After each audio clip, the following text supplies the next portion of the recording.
हे dear students, कैसे हो आप सब। तो आज हम क्या पढ़ेंगे, प्राइवेट इंटरनेशनल लॉ के टॉपिक्स कर रहे हैं हम। तो आज का जो हमारा टॉपिक है वो डॉक्ट्राइन ऑफ रेनवोई है।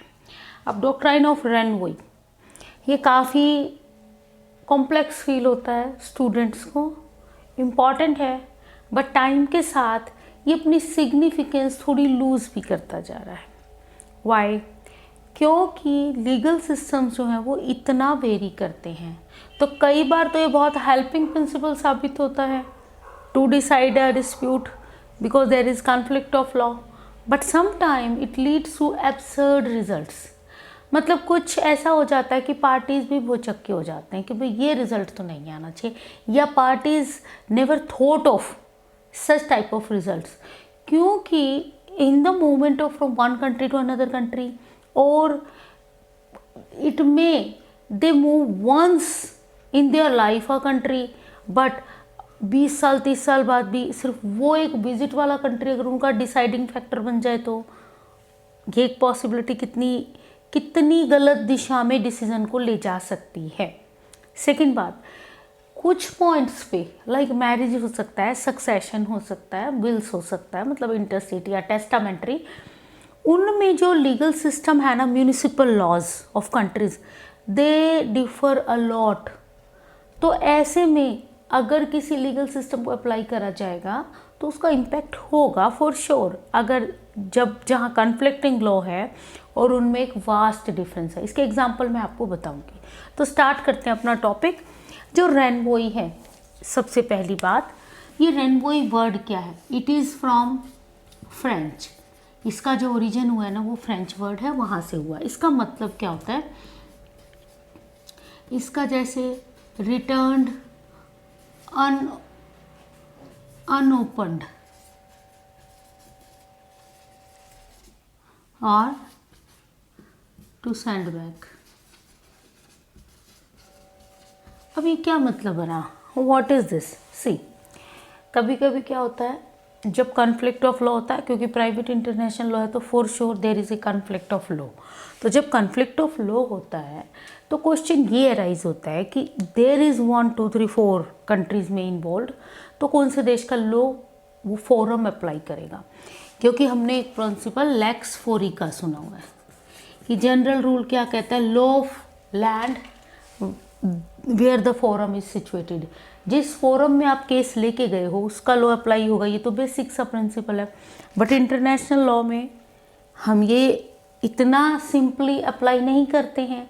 फोरम तो चूज़ कर लिया पार्टीज़ ने, लेकिन या तो वो फोरम गलत चूज़ किया है नोइंगली अननोइंगली, या जो लीगल सिस्टम है वो करेक्टली फोरम का लॉ अप्लाई नहीं हो रहा है, या फोरम का लॉ खुद ही कह रहा है कि ये किसी और देश के लॉ के अंदर आएगा ये डिस्प्यूट, या हमको किसी और देश के लॉ को रेफर करना पड़ेगा for deciding the dispute in their hand. तो ऐसे में क्या है, उनको return and open, send back, relate back, हम इसको कहते हैं देखना, पीछे मुड़ के देखना। पीछे का मतलब क्या है?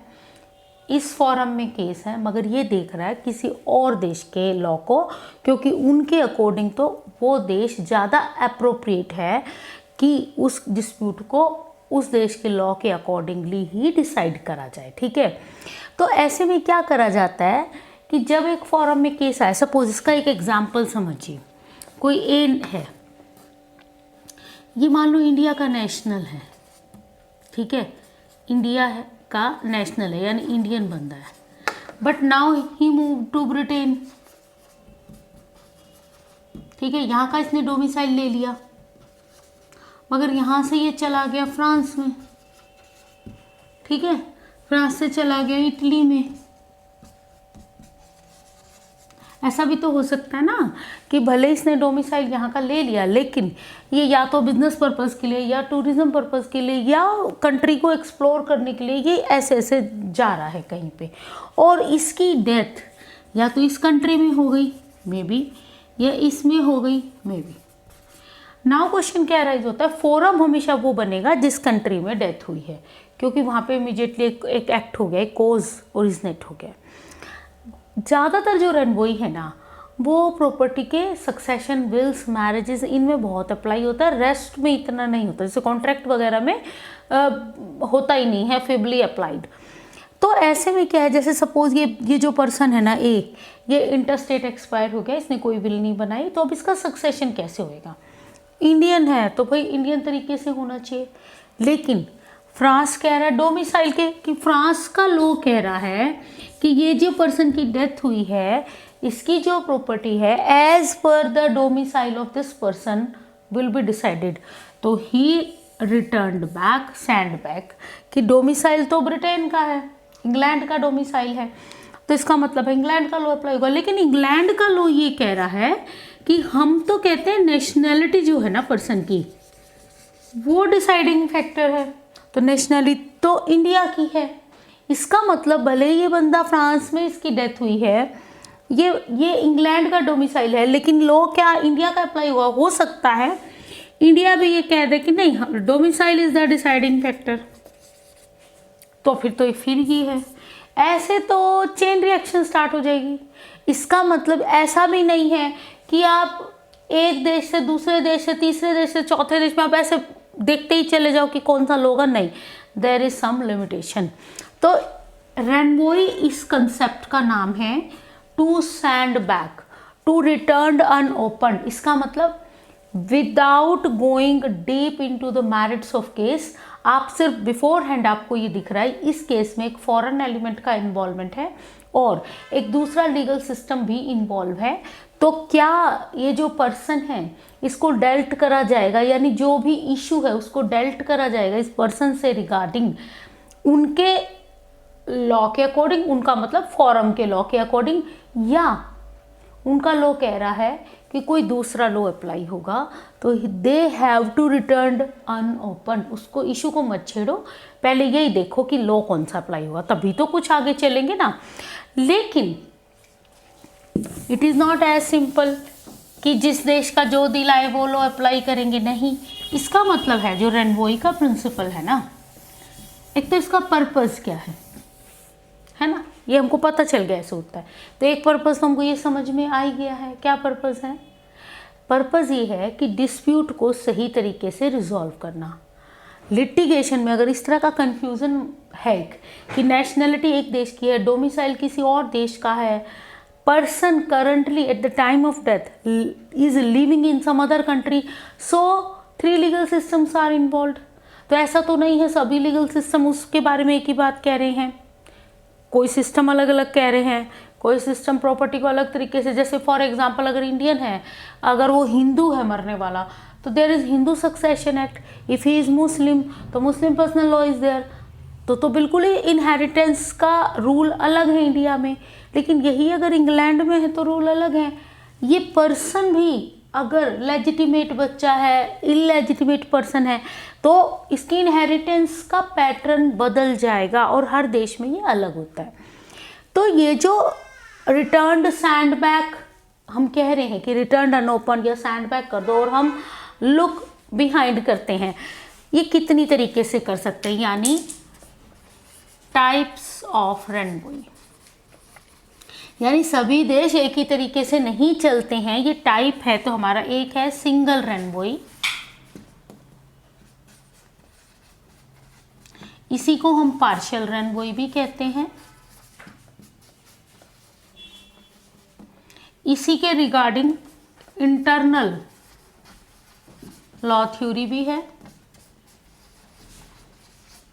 इंटरनल लॉ थ्योरी मतलब सिर्फ एक ही बार सेंड बैक होता है, सिर्फ एक ही बार रिटर्न करा जा सकता है।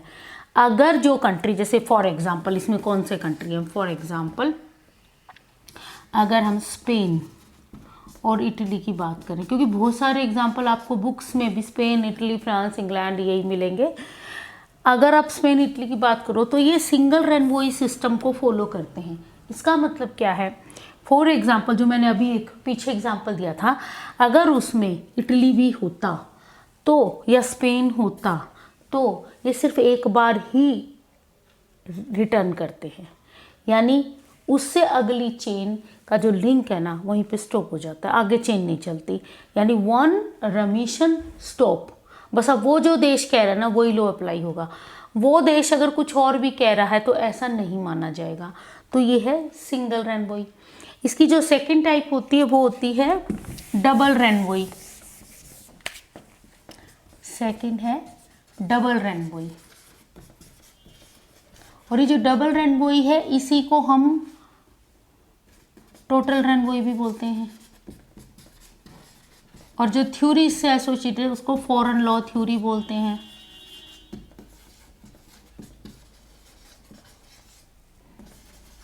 चेशायर ने इसको एप्रिशिएट किया, लेकिन यहाँ पे एप्रिशिएशन की बात नहीं है, यहाँ पे कंट्रीज़ की बात है। जैसे फॉर एग्जांपल इंग्लैंड है, फ्रांस है, ये डबल रेनबोई को फॉलो करते हैं। यानी इनके पास केस आएगा तो ये कोर्स हैंड बैक कर देंगे, ये एक बार और को एक्सेप्ट कर लेंगे और उसके बाद स्टॉप। इसका मतलब है 2 बार से ज़्यादा नहीं हो सकता, क्योंकि उसके बाद सिचुएशन और ज़्यादा कॉम्प्लेक्स हो जाएगी। और कॉम्प्लेक्स होने का मतलब क्या है, पार्टीज सफरिंग एंड पे आएंगी। There must be some end to litigation, ऐसा नहीं है एंडलेस रिएक्शन रहेगी ना, तो उसको रोकने के लिए ये है। और एक हमारी थर्ड टाइप भी है no renvoi, like America, like USA जो है वो रेनबोई सिस्टम को फॉलो नहीं करता। तो यानी उनके फोरम में अगर किसी की डेथ हुई है तो दे विल नॉट सी कि कौन सा लॉ, कहते हैं हमारे ही कंट्री का लॉ अप्लाई हो जाएंगे, राइट। तो या उनका देश ये कहेगा कि डोमिसाइल देखना है बंदे का, या उनका देश कहेगा नेशनैलिटी देखना है, तो बस वो वही देखेंगे, उसके अलावा वो कुछ और नहीं देखेंगे। रेनबोई है ही नहीं कि अगर पर्सन, मान लो अमेरिका ये कहता है कि हम डाइड पर्सन की डोमिसाइल वाला जो लॉ है ना वो डिसिसिव फैक्टर है टू डिसाइड द सक्सेशन, कि कैसे कौन सी लाइन पे चलेगा। तो नो मैटर कि जो उसका डोमिसाइल वाला कंट्री, जैसे फॉर एग्जांपल एक फ्रांस का जो नेशनल है फ्रेंच पर्सन, वो अमेरिका में उसकी डेथ हो जाती है, वो डोमिसाइल है फ्रांस का, उसकी नेशनैलिटी है इंग्लैंड की, और वो eight the time of death रह रहा था अमेरिका में पिछले 1-2 साल से, ठीक है। तो at the time of death America के कोर्ट ने क्या कहा कि the decisive factor is the domicile of the person, that is France. अब फ्रांस का लॉ ये कहता है नहीं हम नेशनैलिटी देखेंगे, that is England, but America does not accept the renvoi, तो वो फ्रांस से आगे कुछ नहीं देखेगा, वो कहेगा नो ओनली द डोमिसाइल, ठीक है। तो नो वाले का तो सिंपल रूल है। Now come to these two जो रेनबोई हैं, जैसे डबल देखो रेनबोई का मतलब क्या है, ये एक ए कंट्री है, ये एक बी कंट्री है। ए में ए फोरम है, यानी जहाँ पे केस आया है, मगर इसको लग रहा है कि बी, इनके लॉ के अकॉर्डिंग जो बी कंट्री का लॉ है ना वो ज़्यादा अप्रोप्रिएट है लगने के लिए, उनका देश कह रहा है ये लॉ अप्लाई होगा, ठीक है। दिस इज सिंगल रेनबोई, इन्होंने भेज दिया। अब ये आगे कहीं नहीं भेज सकते क्योंकि ये सिंगल रेनबोई सिस्टम है। लेकिन अगर यही एग्जाम्पल हम इधर लेंगे डबल रेनबोई में, तो इसमें क्या होगा, 2 तरह से, let me explain here, okay, little bit clarity के साथ, और you can say more clarity के साथ। देखिए ए एक कंट्री है, वहाँ पे ये फोरम है, ठीक है। फोरम का मतलब है डिस्प्यूट यहाँ पे लाया गया है, ये कह रहा है बी कंट्री का लॉ अप्लाई होगा, तो it return unopen to B के बी का लॉ अप्लाई करेंगे। लेकिन बी का कहना है कि उनके लॉ के अकॉर्डिंग तो ए का ही लॉ अप्लाई होगा। जैसे एक ऐसा कंट्री है जो ये कहता है कि सक्सेशन के रूल नेशनैलिटी के अकॉर्डिंग होंगे, तो यहाँ पे एक सपोज एक्स कोई पर्सन है, इसकी डेथ हो गई, इसकी जो नेशनैलिटी है वो बी कंट्री है, तो ए कह रहा है बी के रूल अप्लाई होंगे, मगर बी कंट्री क्या कह रहा है, डोमिसाइल देखते हैं भाई हम तो ये कह रहा है डोमिसाइल तो ए कंट्री के अंदर है, तो कहेगा ठीक है वहीं जाओ, ये हो गया आपका, राइट। इसको कहते हैं रेमिशन, वापिस ही रेमिट कर देना। और एक होता है ट्रांसमिशन, यानी ए ने कहा बी का अप्लाई करेंगे, बी का लॉ कहता है नहीं नहीं सी का अप्लाई होगा। जैसे फॉर एग्जांपल हमने अभी करा, ए फोरम है, उसने कहा डोमिसाइल अप्लाई होगा, डोमिसाइल बी कंट्री का है तो इन्होंने यहाँ पे सेंड बैक करा, लेकिन बी कह रहा है नेशनैलिटी को देखो भाई उसके अकॉर्डिंगली डिसाइड होगा, तो नेशनैलिटी सी की है। इसको कहते हैं ट्रांसमिशन रेनवोई का। ठीक है, तो ये इसकी फर्दर टाइप है कि दो तरीके से रेनवोई को करा जा सकता है। अब ये क्वेश्चन अराइज होता है कि इसका बेनिफिट क्या है या ये कैसे होता है। जैसे मैं आपको एक केस बताती हूँ, फार्गो केस है भाई, इसको देखना, ये लीडिंग केस है इसमें, और ये फार्गो केस है, ये 1883 का केस है। ठीक है, इस केस में क्या था, एक पर्सन था ए, वो बवेरियन वो था पर्सन नेशनल, ठीक है, बवेरियन नेशनैलिटी थी, उसकी डेथ हो गई इंग्लैंड में।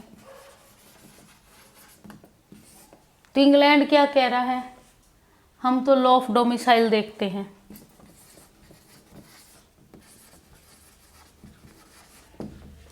लॉ ऑफ डोमिसाइल इसके पास कहाँ का है, इंग्लैंड का ही है। तो इंग्लैंड क्या कह रहा है, लॉ ऑफ डोमिसाइल देखेंगे, राइट। या रुको मैं इसको पूरा डिटेल आपको बता देती हूँ कैसे हुआ। ये बवेरियन था और ये फ्रांस में जाके रह रहा था। ये ना मैं इंग्लैंड का एग्जाम्पल अभी आपको दोबारा बताऊंगी। ये फ्रांस में जाके रह रहा था, यहाँ इसकी डेथ हो गई। ठीक है, यहाँ पे इसने कुछ मूवेबल छोड़ दी प्रॉपर्टी, और ये यहीं का डोमिसाइल था। ठीक है, तो ये जो मूवेबल्स हैं इनका सक्सेशन कैसे होएगा, ये फ्रांस का लॉ डिसाइड करेगा। फ्रांस कह रहा था डोमिसाइल, और नेशनैलिटी जो बवेरियन लॉ है वो नेशनैलिटी का लॉ है ना। क्वेश्चन क्या था कि ये जो पर्सन था ना जिसकी डेथ हुई, ये मान लो हम ये कह रहे थे जो इंग्लैंड है, ये इंग्लैंड जाके रहा, लेकिन डज नॉट मैटर क्योंकि यहाँ पे इसने चॉइस से डोमिसाइल नहीं क्रिएट किया अपना। तो ये जो फैक्टर है ये बिल्कुल ख़त्म हो गया। और जो फ्रांस है वो खुद कह रहा है डोमिसाइल लॉ के अकॉर्डिंग होगा, जो कि फ्रेंच लॉ है। अब क्या है, ये जो बवेरियन नागरिक था ये इलेजिटिमेट चाइल्ड था। तो अब इलेजिटिमेट चाइल्ड को लेके कंट्री के लॉ अलग। फ्रेंच लॉ ये कहता है कि अगर कोई इलेजिटिमेट चाइल्ड की डेथ होती है और उसने अगर विल नहीं बना रखी है तो उसकी जो सारी प्रॉपर्टी है ना वो स्टेट के पास चली जाती है। जबकि नेशनैलिटी वाला लॉ ये कह रहा है कोलेट्रल्स के पास जाएगी इफ़ ही इज़ इलेजिटिमेट और इशूलेस है, मतलब अपना कुछ नहीं है सगा, तो कोलेट्रल्स जो है वो इनहेरिट कर लेंगे। लेकिन फ्रेंच लॉ मना कर रहा है, तो फ्रेंच लॉ ने क्या करा, अपना ही लॉ अप्लाई होगा और सारी प्रॉपर्टी स्टेट के पास जाएगी। ठीक है, तो पार्टीज हैव नो चॉइस, कि यहाँ पे जब हम कहते हैं ना choice of law, choice of जुडिक्शन या कॉन्फ्लिक्ट ऑफ लॉ में पार्टी नहीं बता पाएंगी, फोरम बताएगा कि कौन सा लॉ अप्लाई होगा। अगर ये डोमिसाइल की बजाय नेशनैलिटी कहता तो कोलेट्रल्स को प्रॉपर्टी मिल जाती। देख, तो ये केस, एक और केस भी ऐसे ही है। एक और क्या मतलब है, नंबर ऑफ केसेस आप इसी तरह के पाओगे। ये कन्फ्यूज़न भी क्रिएट कर देते हैं कि एक फ्रेंच पर्सन है नेशनैलिटी का, वो स्पेन में चला गया, स्पेन से फिर वो इटली में चला गया, लेकिन इटली तो सिंगल रेनवोई को फॉलो कर रही है, स्पेन भी सिंगल को कर रहा है, लेकिन इंग्लैंड डबल रेनवोई को फॉलो कर रहा है, अमेरिका नो रेनवोई फॉलो कर रहा है। और जो इंडिया की अगर हम पोजीशन देखें तो इंडिया भी रेनवोई एक्सेप्ट जनरली नहीं करता है, मींस नो रेनवोई का प्रिंसिपल है, लेकिन फिर भी ऐसा नहीं है स्ट्रिक्टली वो रेनवोई को ऐसा जीरो एक्सेप्ट कर रहा है, ऐसा भी नहीं है। अगर कहीं प्लीड होता है रेनवोई अप्लाई होता है। जैसे केस में मैंने अभी केस का मैं नाम नहीं रिकलेक्ट कर पा रही हूँ, एक केस में मैंने पढ़ा था कि वो मैरिज से रिलेटेड ही केस था कि जो हस्बैंड वाइफ थे वो फ्रांस के नागरिक थे, लेकिन वाइफ अपने हस्बैंड से डिस्प्यूट के बाद इंडिया में आके रह रही थी।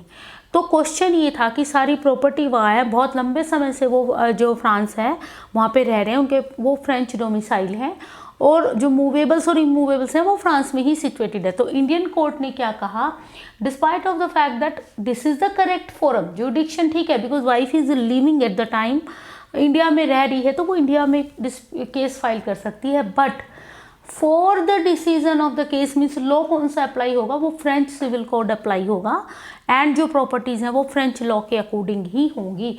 तो इट इज़ द रेनबोई सिंगल। उन्होंने बैक जाके देखा कि इंडिया क्या कह रहा है, हम डोमिसाइल के अकॉर्डिंगली लॉ को अप्लाई करेंगे, ना कि फोरम के अकॉर्डिंग।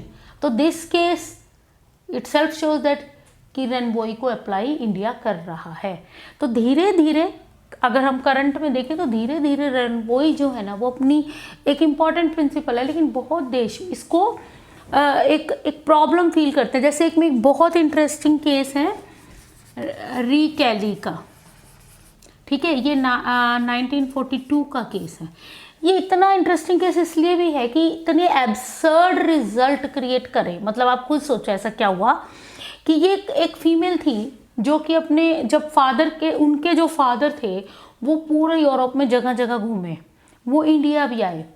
तो ये जो फीमेल थी इसका बर्थ इंडिया के कैलकाटा में हो गया और इसके फादर उसके बाद मूव कर गए इंग्लैंड में, फ्रांस भी गए। तो डोमिसाइल उन्होंने बाद में चूज़ कर लिया और वो रहने लगे।